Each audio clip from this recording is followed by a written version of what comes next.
The only meteorologist, Jordan Fraser. Fun fact, Pat Sajak was a weatherman before he went into Wheel of Fortune, actually out in California. So, I mean, after Ryan Seacrest, who knows?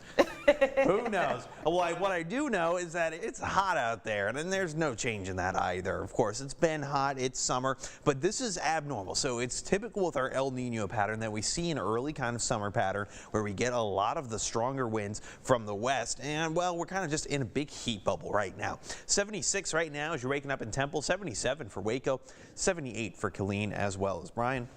Notice that we do have basically nice clear skies all across the entirety of the Lone Star State. That is allowing our temperatures to stay pretty warm throughout the day. But during the overnight, it's those southerly winds. So it's keeping any kind of cloud cover at bay. It's also keeping our humidity relatively bearable. We're seeing some pretty dry conditions compared to what we've seen over the last 2 weeks or so. Nonetheless, though, it's still going to stay pretty hot. So best way to cool off, how about some ice cream? Well, you better eat it fast because it's going to be likely a puddle in seconds, just dripping all over you. And that's because, well, today we're expecting nice clear skies, but high temperatures getting around 101. I want to point out the high temperature outlook. So we're talking about the hottest temperature of the week being today. That's certainly quite likely, but it's not likely that we're going to see our max high temperatures. This is what we actually hit across the region last week when we had that oppressive high humidity and of course a lot of those heat indices getting near 110, 115, 120.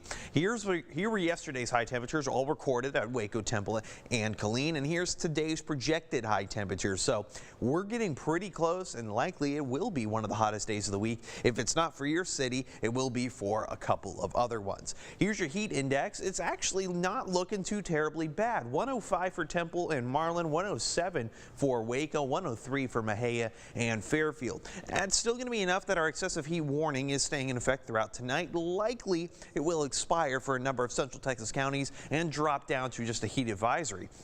Mostly our western counties will see those air temperatures between 105 and 110. But you saw in the heat index forecast that they're looking around 101, 102. It's because of those strong winds. Winds actually help to cool the human body, and well, you're going to see some slightly cooler feels like temperatures despite the fact the actual air temperature might be a bit warmer. Although wind does help you cool off during the day, at night it actually keeps our temperatures on the warmer side. 76 once again, nothing out of the ordinary here. Mostly clear skies, still staying pretty breezy. Over the next 48 hours, there's going to be really no activity. We're still going to be under the influence of that high pressure just sitting out in the Gulf of Mexico. You can see it right there, and that's going to continue to bring that southerly flow of wind to our region over the next couple of days.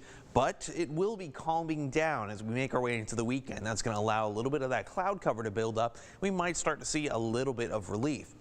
Another big point with that is going to be really this ridge.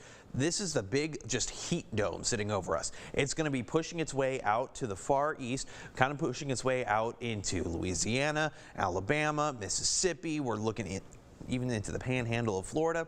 That will likely cause temperatures to drop a bit for us, but go up for them. How much are they going to drop? Not really all that much. We're looking at those upper 90s, but I do see the slight chance for some rain coming back. Let's just hope that stays true. Stay tuned. We'll be back after this.